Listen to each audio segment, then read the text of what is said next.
अर्जुन युद्ध लड़ने के पहले ही हार चुके थे। अर्जुन युद्ध लड़ने के पहले ही हार चुके थे। मैं नहीं लड़ता।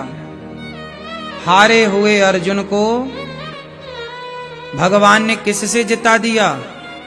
अर्जुन ने गीता सुनी तभी अर्जुन जीत गए। बाद में फिर जो हुआ ठीक है। तो आज सभी अपने बच्चों को जीवन में जिताना चाहते हो कि हराना?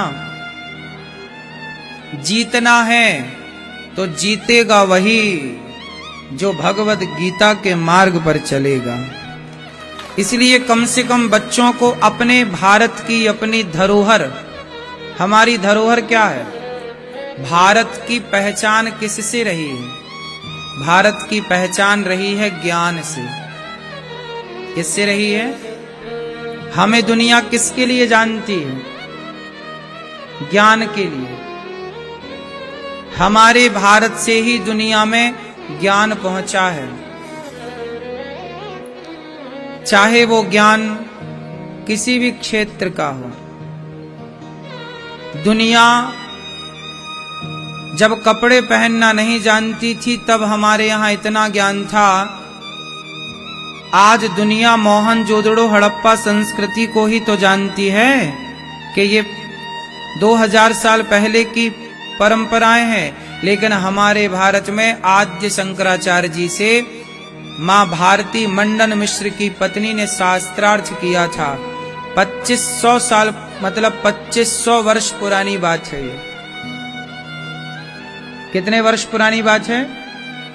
2500, लगभग 2500 वर्ष। तो 2500 साल पहले भी हमारे यहाँ की स्त्रियां इतनी ज्ञानी होती थी कि आद्य शंकराचार्य जी जैसे महाज्ञानी से स्त्रियां शास्त्रार्थ कर लिया करती थी। इतनी उच्च कोटि की शिक्षा, इतनी उच्च कोटि की प्रणाली, हमारे यहाँ नारियों के अंदर इतना ज्ञान था। नारियां इतनी शिक्षित थी उस जमाने की कि आद्य शंकराचार्य जी से शास्त्रार्थ करके, और आद्य शंकराचार्य जी 6 माह बाद उनके प्रश्न का उत्तर दे पाए थे।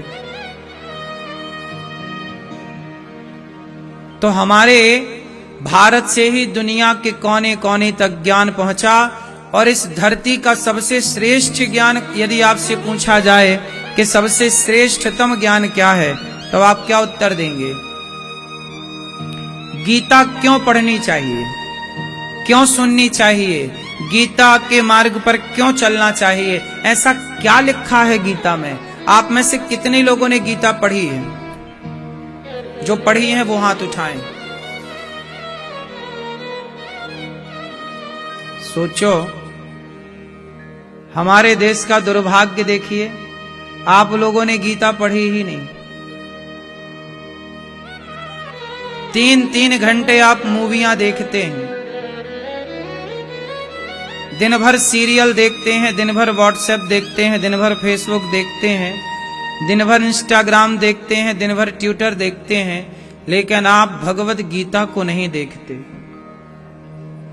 आपकी आज जो स्थिति है, आप में से बहुत लोग परेशान हैं। कारण जानते हैं क्या है? इस संसार में दुख का कारण क्या है? बताओ, आप में से कौन बताएगा कि इस संसार में दुख का कारण क्या है? क्यों?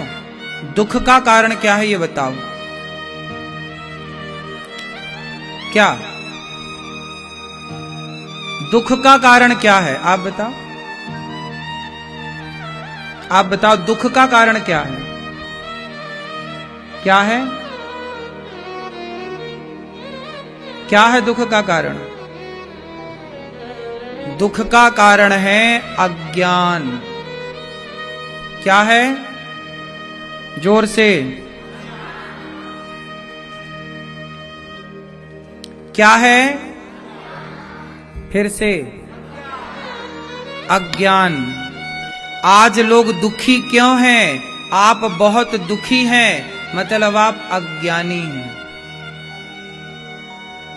आपका दुख कह रहा है कि आप अज्ञानी हैं। क्योंकि ज्ञानी व्यक्ति, यदि ज्ञानी, अब क्या ज्ञानी के जीवन में दुख नहीं आता? आता है।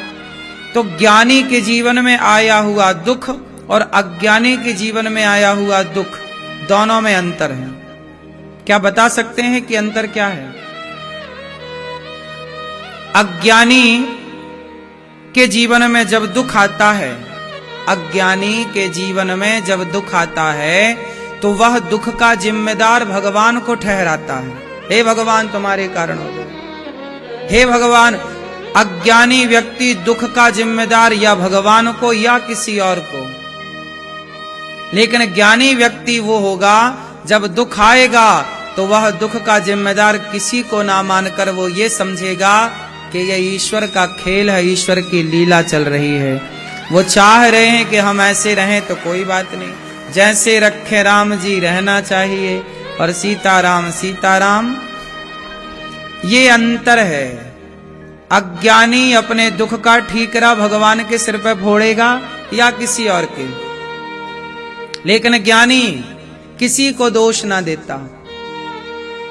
आप किसी को दोष देते हैं दुख का तो आप अज्ञानी हैं, और ज्ञानी होगा तो वो दुख का दोष किसी को ना देगा, क्योंकि ज्ञानी ये जानता है कि तुम्हारी ताकत नहीं है कि तुम कुछ कर सको। जो हो रहा है वो विधाता की मर्जी से चल रहा है, वो जान रहा है। तो अब शिकायत तुमसे क्या करेगा? तुम तो निमित्त बन गए, तुम तो कारण बन गए, लेकिन हुई है सोई जो राम रचि राखा। तो अज्ञानी और ज्ञानी में अंतर है। दुख दोनों के जीवन में आता है। अज्ञानी भी दुखी हो सकता है और ज्ञानी भी दुखी हो सकता है, पर दोनों के दुख का बस यही अंतर है। इसलिए आप लोग जो दुखी हैं और अपने दुख का कारण भगवान को कुछ लोग मानते हैं, कुछ अड़ोसी पड़ोसी पति को। अब पत्नी रोती है, भारत की 95% स्त्रियां रोती हैं, मेरा पति अच्छा नहीं, मेरा पति अच्छा नहीं। तुम्हें लगता है पति के कारण दुख मिल रहा है, तुम अज्ञानी हो इसलिए समझती हो कि पति दुख का कारण है। थोड़ा ज्ञानी होती, समझदार होती तो आपको यह ना लगता कि पति से हमें दुख मिल रहा है। आप ये सोचती कि मेरे किसी जन्म के कर्म का ही मुझे दंड पति के इस रूप में मिल रहा है। आप में से किसी का बेटा श्रवण कुमार है, आरती उतारता है माँ बाप की, उसे लगता है मेरा बेटा बहुत अच्छा है। तो किसी का बेटा इतना दुष्ट है कि माता पिता को मारता है, तो माँ बाप को क्या लगता है मेरे बेटे ने मुझे दुख दिया, बेटा से मुझे दुख मिल रहा है। ना, वो बेटा दुख नहीं दे रहा है। अज्ञानी तो यही मानता है कि पति से दुख मिल रहा है, पत्नी से दुख मिल रहा है, बेटे से दुख मिल रहा है। पर ज्ञानी जो होगा वो ये मानेगा ये मेरे ही किसी जन्म के कर्म हैं जो इस जन्म में मुझे भोगना पड़ रहा है। इसलिए अब क्या करें, चल बेटा ये मेरे कर्मों का दंड है, जितना लिखा होगा उतना तो पिटना ही पड़ेगा। क्यों? तुम्हारे सामने जो है, चाहे वो तुम्हारी पत्नी है चाहे वो तुम्हारा पति है, वो तुम्हारा कर्म ही पत्नी बनकर प्रकट हुआ, तुम्हारा कर्म ही पति बनकर प्रकट हुआ, और कर्मों का दंड दशरथ जी को भोगना पड़ा, कर्मों का फल भगवान राम को भोगना पड़ा। तो आप और हम कैसे बचेंगे? भीष्म पितामह जैसों को बाणों की सैया पर लेट करके कर्मों का दंड भोगना पड़ा। भीष्म पितामह बाणों की सैया पर लेटे हैं। आपको जरा कांटा लग जाए कितना दर्द होता है। पितामह के पूरे शरीर पर बाण चुभे, लेटे हुए हैं बाणों पर, कितना दर्द होगा। लेकिन पितामह ने अपने दर्द का जिम्मेदार अर्जुन को तो ना बोला, हे अर्जुन तुम्हारे कारण मुझे दुख मिला। भीष्म पितामह को दुख मिला, बताओ उनके दुख का जिम्मेदार कौन था? बोलो कौन? अर्जुन। आपको जरा कष्ट हो जाए तो आप कहते हैं तुम्हारे कारण दुख मिला, पर भीष्म पितामह के पूरे शरीर में बाण चुभे हैं और वो कहते हैं कि अर्जुन दोषी नहीं, दुर्योधन दोषी नहीं, किसी का कोई दोष नहीं है। ये तो पितामह भीष्म के द्वारा पिछले किसी जन्म में एक पाप हो गया था। एक सांप को कांटों के ढेर में डाल दिया था, तो कांटे चुभ चुभ करके सांप की मृत्यु हो गई। चूंकि सांप का शरीर कोमल होता है, कांटे पे डाला तो कांटे उसके शरीर पर चुभ गए और बेचारा वो कांटों की सैया पर तड़प तड़प कर मर गया। तो कांटों की सैया दिलाई थी सांप को पितामह ने, तो इन्हें भी बाणों की सैया में लेटकर उस जन्म का, उस कर्म का दंड आज भोगना पड़ा। तो ये किसी का नहीं था, किसी के कारण उन्हें दुख नहीं मिला, किसी के कारण उन्हें पीड़ा नहीं हुई। कोई नहीं को ना काहू को सुख दुख कर दाता, निज कृत कर्म भोग सब भ्राता। दुखी रहना है तो दुखी तो हो ही, सुखी होना है तो गीता पढ़ना सीखो, ज्ञान को अर्जित करना सीखो। आपका ज्ञान आपको संसार के हर दुख से बचाएगा। किससे बचाएगा? हाँ,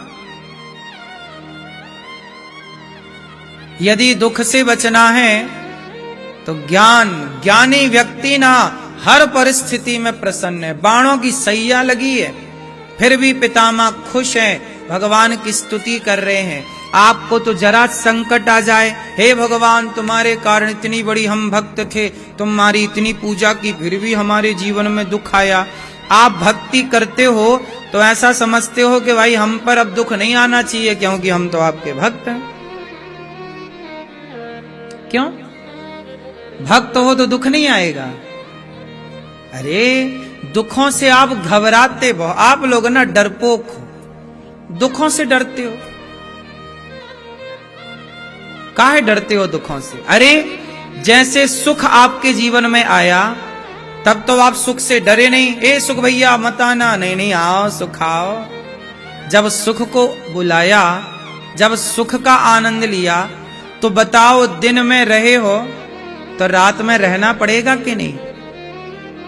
यदि दिन का प्रकाश आपने देखा है तो रात का अंधकार भी आपको देखना पड़ेगा, क्योंकि दिन यदि है तो रात भी है, रात का अंधकार है तो दिन का प्रकाश भी होगा। ये प्रकृति ऐसे ही तो चलती है ना, सिस्टम ऐसे ही है। यदि धर्म है तो अधर्म भी है, माता है तो पिता भी है, धरती है तो आकाश भी है, जल है तो आग भी है। सब चीजों के दो पहलू है ना। ऐसे ही सुख और दुख, यदि आप आज सुखी हैं तो कल दुख आएगा, दुखी हैं तो कल सुख आएगा। यही है, दिन रात का चक्र चलता है, हमें भोगना पड़ता है। लेकिन हमें जरा सा दुख आए तो हमें लगे कि लो बड़ा कष्ट। आदमी चाहता नहीं है कि हम दुखी हो जाएं, इसलिए हम कहते हैं दुखों से भागो मत, दुखों को डट करके उसका सामना करो, लड़ो। और ये कहां से ताकत आएगी दुखों से लड़ने की? जब गीता पढ़ोगे। इसलिए बोलता हूं आज ये मार्गदर्शन भगवद गीता है आपके लिए, लेके जाना, इसे पढ़ना, बच्चों को पढ़ाना है ना। ये गीता पढ़ना, यहां मिल जाएगी गीता, अंदर कार्यालय में भी मिल जाएगी, और जो टीवी पे देख रहे हैं उनको ऑनलाइन आप ये गीता मंगा सकते हैं। तो गीता पढ़ो, ये सब आपके लिए है कि इसी बहाने आप पढ़ना सीखो। लेकिन नहीं, आपको तो दिन भर मोबाइल पे रहना है, दिन भर रील्स देखनी है।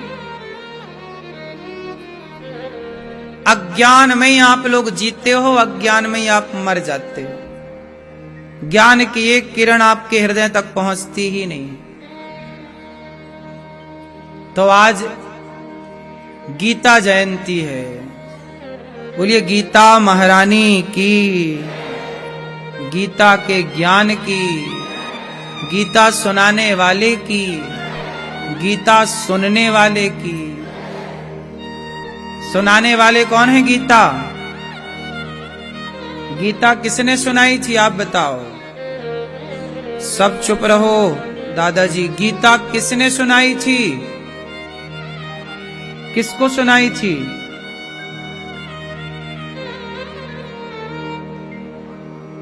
कहां सुनाई थी?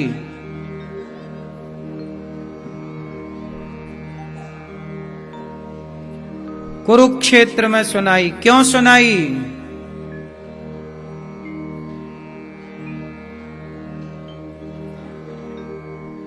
क्योंकि अज्ञान के शिकार हो गए अर्जुन। कब सुनाई? द्वापर के अंत में सुनाई। द्वापर के अंत में सुनाई। किस युग में सुनाई गई गीता? बोलो, किस युग में गीता सुनाई गई? द्वापर में। किसने सुनाई?